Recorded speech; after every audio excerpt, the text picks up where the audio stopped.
Good morning everyone and welcome back to my channel. Today we're going to be doing a very chill, relaxed Disney planning video for you today. I just want this to be very relaxing, very calming, kind of the calm before the storm as we prepare for all the things happening on our Disney vacation coming up. So before we get started, if you would hit that like and subscribe button and grab yourself a cup of coffee and let's settle in for a cozy morning of Disney planning.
So a few days ago, I headed to the print shop to get all these paperwork together.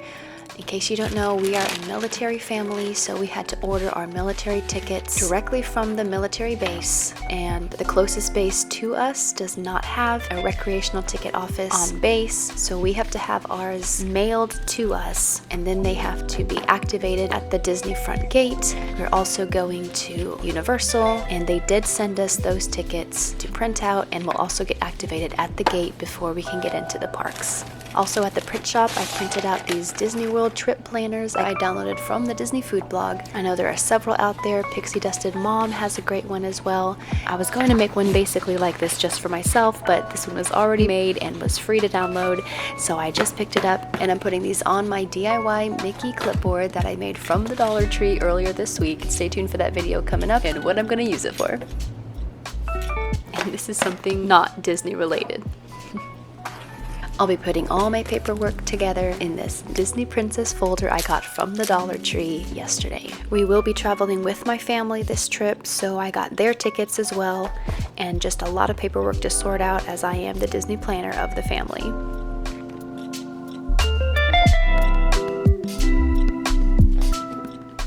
So let's jump right in. So first up, I'm writing out all the dates from arrival to departure. I'm a very visual person, so having everything laid out in front of me is just very helpful. And at the top of each day, I'm writing what park or activity we're doing that day under the category of park hours and writing down those park hours as well. So these Disney World trip planner pages do allow for 3 days per page, and I printed several just to accommodate for arrival and departure plans as far as the road trip goes, as well as to split up our park hopping day so we can have 1 day for each park accounted for. So our first day, we will be arriving and having a relaxing pool day at our off-property resort. We are staying off-property, and I have a reservation at Kona Cafe at the Polynesian at 8:25, and then also maybe catch the fireworks display from Magic Kingdom on the beach of the Polynesian. It's one of my favorite hacks that not a lot of people know, that you can see the fireworks from Magic Kingdom off the beach of the Polynesian resort. Everybody will be arriving at different times today, so with just my immediate family, we do have that reservation on hold. If we decide to change that, we can always cancel before midnight the day prior. We're able to check into our resort at 4 p.m. We can go to the pool before or after that time, as well as picking up some groceries, and then headed to dinner at the Polynesian. So arrival day plans would be check-in, pool, and dinner and fireworks at the Poly. For the next day, we're just going to have a simple resort hopping day, and I want to start out with getting some Mickey waffles since we will be off property, so I'm looking at where we could get that. There are several locations, but the one I'm going to look for is the Beach Club Marketplace at the Beach Club Resort, and I'm kind of planning out the itinerary for the day, starting at Beach Club Resort, getting the waffles there, and then hopping on the Skyliner to go hopping at some of those resorts off of the Skyliner. My husband has never ridden the Skyliner, so this will be be his first time. I've been on it with my boys, and it's a very fun bonus kind of a ride that is free and open to the public, even if you're not staying at the Disney property resorts. And then I'm thinking we'll end the day at Disney Springs. I got a reservation at the Raglan Road for 5 o'clock. So our resort hopping itinerary is parking at Disney Springs, which opens at 8 o'clock in the morning, I believe. Taking the bus to the Beach Club Resort for our Mickey Waffles. From there, taking the Skyliner to Riviera Resort, taking a look around there. And I'm just following on the map to double check where the Skyliner goes to so that we don't miss any stops that we want to along the way. From Riviera, we want to hop to Art of Animation, one of my favorite resorts to visit. The boys love the Cars section, Radiator Springs, and there's a public playground at the Nemo pool that is outside of the pool. So if it's open, we'll be able to hit that up, as it was closed on our last visit and the boys were a little bit sad about that, but hopefully we'll be able to stop there and get some wiggles out and finish up walking around the Art of Animation. Then from Art of Animation, I think we're going to take the bus to Animal Kingdom Lodge to see the animals, and this is where we stayed on our last family vacation, so it's also got some sentimental value to us there. Depending on what time it is, we might have a lunch there. From there, we're going to take the bus to Epcot so we can hop on the monorail and get the longest ride there possible, taking it either to the Polynesian if we didn't make it there before, or the Grand Floridian, or the Contemporary, depending on how much time we have, hitting up any of those resorts around the monorail route, and then taking the bus back to Disney Springs for our 5 o'clock dinner at Raglan Road. Skyliner and monorail are priorities for our resort hopping day, as well as hitting up any public splash pads that we can and doing shopping along the way. I'm going to skip Monday for now because that'll be Universal, and so I'm going to do all my Disney property planning at one time while I have the app open. Same thing for Tuesday as we're going to SeaWorld, so I'm just writing down our meals for the day as we're doing the all-day dining plan, and we'll come back to that later. And it was about this time that my hand was needing a bit of a break, and the mail had just happened to come. So I know that's for me and my trip, so I'm gonna head out and pick it up and see what we've got.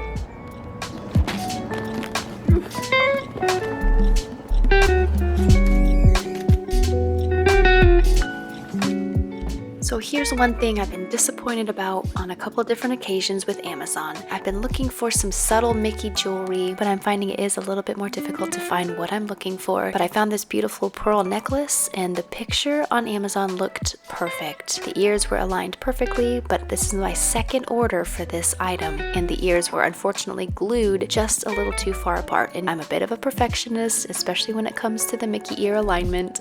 So this is just not gonna work for me, unfortunately. Just doesn't turn out like the picture.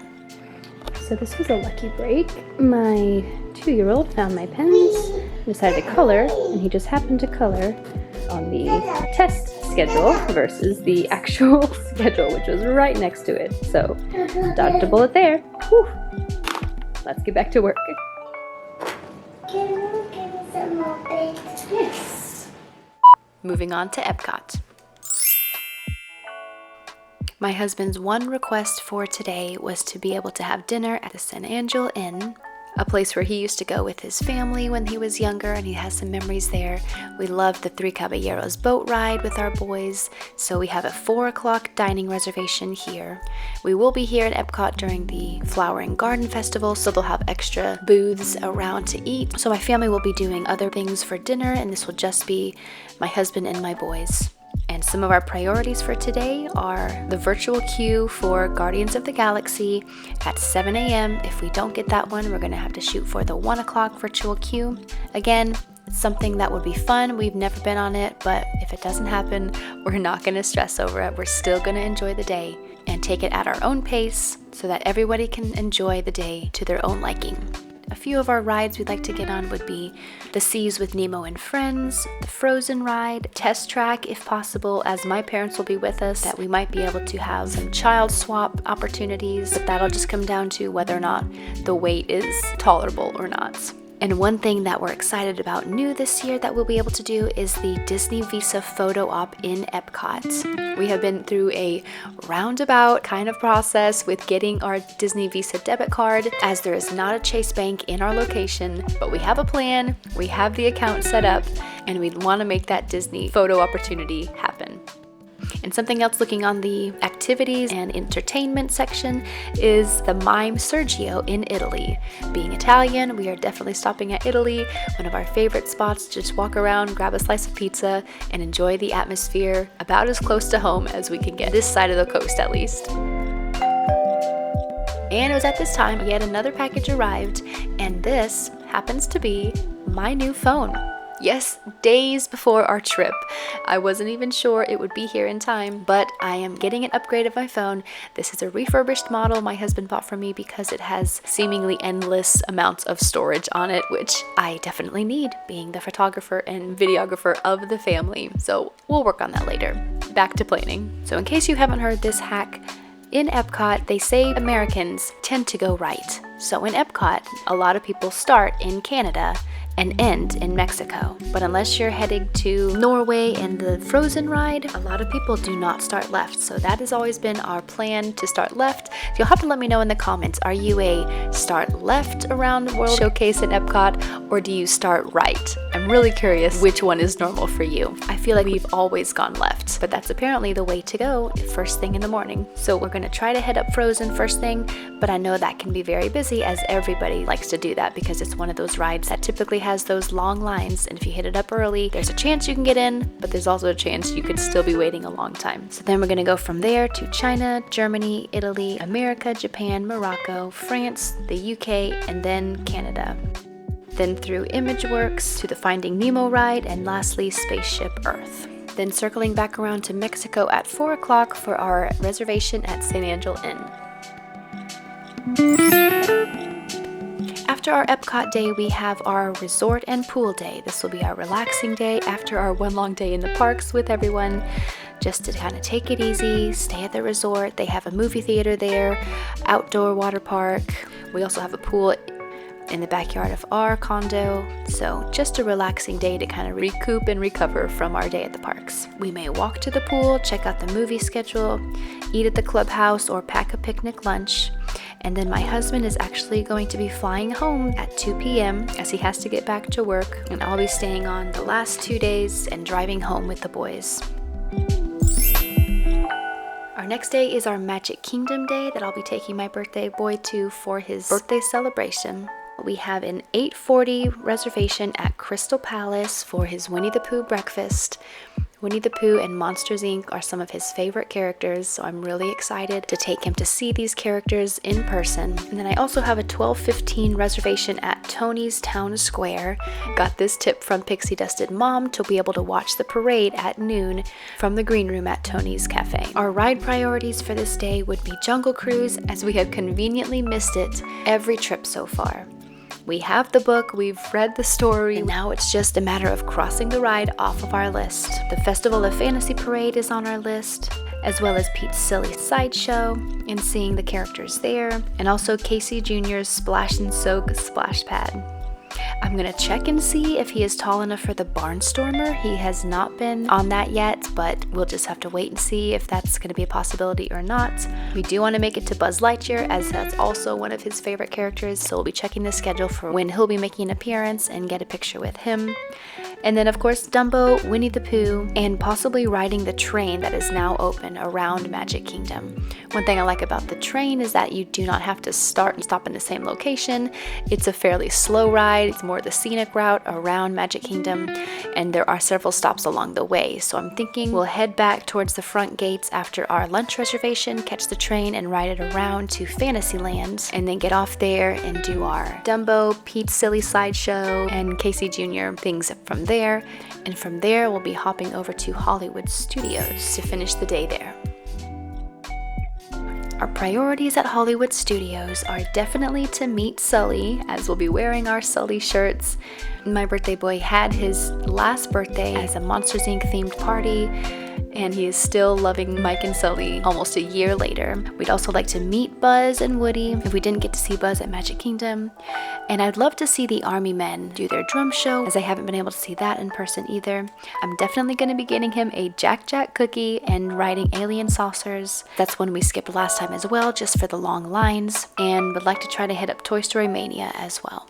Our other options for attractions would be the Disney Junior Dance Party, walking through the Star Wars Batu to see the characters there, and then possibly hitting up the Disney Visa photo op with the Star Wars character as well. And then if we can make it that far, to stay and see Fantasmic is definitely on our list to do. The show times are 8:30 and 9 o'clock, so we'd hopefully to catch one of those on our way out.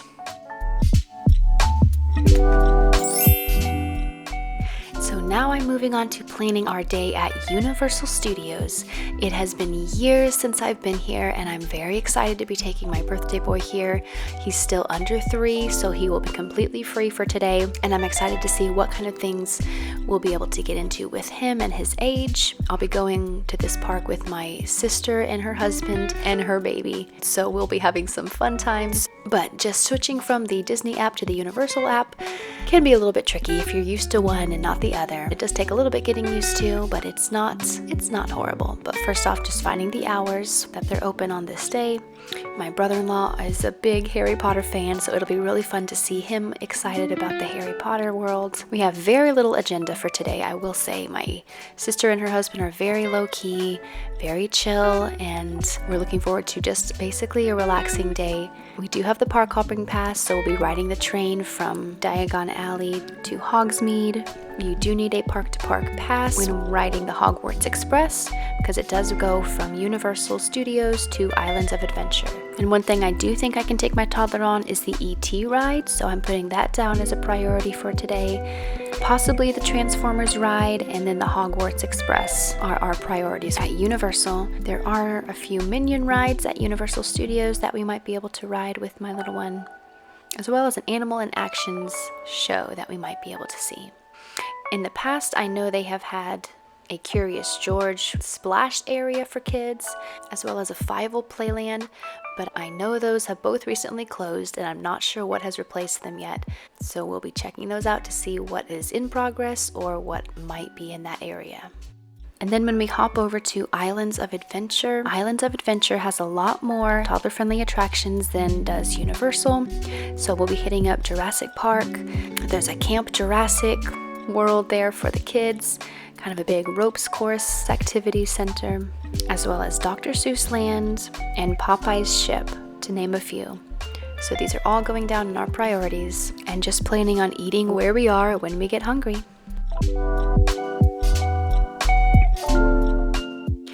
And moving on to SeaWorld. We're excited to be visiting SeaWorld Orlando this year. We have been to SeaWorld in San Antonio a couple years ago with the boys, and obviously they were very young. We're not able to do a whole lot, but we did enjoy the day, and so we're looking forward to more activities this year with them. And I'm looking on the SeaWorld app at the show times so we can kind of plan the day around in the circle that we'll be walking, planning for the dolphin show at 11 a.m., walking around to see the flamingos, and then a manatee show at 11:30. We'll see how quickly we can get through that, if that will line up, and if not, we're just gonna take it easy. We're not gonna rush. My husband's one big thing about this trip was, I want to enjoy it. I don't want to be rushing from place to place, so I'm just gonna write down the things we might be able to catch, but not gonna stress over it if we don't. We want to enjoy the day at a slower pace. And walking through the aquarium that goes into Antarctica, there's a sea lion show at both 2 o'clock and 11:30, so depending on what time it is, we'd like to try to catch one of those. And walking through the shark tanks, and they do have a baby dolphin feeding we might be able to catch either at 3 o'clock or 5:45. One neat thing about SeaWorld Orlando is they do have a Sesame Street themed world for kids with a 2 o'clock parade that we're definitely going to try to catch. My boys are not big into Sesame Street, but I think they might just enjoy seeing the fun characters, and would like to try to catch that if we can. And the Orca show is definitely a top priority for us. They only have 2 showings, at noon and 5:30, and the park closes at 6 o'clock. So we're gonna try to catch the 5:30 showing and make that our last thing of the day. Walking through the wild Arctic, hopefully to catch some beluga whales. I love them. My mother-in-law especially loves them, and I think the boys would really enjoy seeing the belugas. So we're gonna try to catch that and then be out of the park by 6 p.m. and enjoy the rest of our evening at our resort. And then our last day on the trip is a chill day as we're leaving the resort, checking out, and headed to Disney Springs before our road trip home. One thing I want to get crossed off my list is to get the boys' portraits made at Disney Springs as the souvenirs, pick up whatever last minute souvenirs we'd like there, and also check out their kids club. On the app on Saturday mornings, they have a kids club of some sorts near the boathouse, so we want to check out that and see what that's all about. I will be looking for a castle ornament for our year, as I've not been able to find one anywhere else that I like. I'd like to check out any earrings or necklaces they might have, as well as some home goods, as I'm longing to bring some of that magic home with us. And that's gonna do it for our trip planning. Obviously, everything is subject to change, but this just gives us an idea going forwards. And even if I don't go back to these pages, just writing it down helps my visual mind to think about what our priorities are, and it just helps to get organized. So I hope you guys enjoyed this. If it gave you some inspiration for the future, it's just been helpful to get everything on paper and out of my brain and free up some of that mental clutter. So now all that's left to do is pack and set out on our trip. If you enjoyed this cozy planning video, please give us a big thumbs up and subscribe so you don't miss out on our trip coming up, as we have lots of fun things headed your way very soon. Thanks for watching, guys, and we'll see you next time.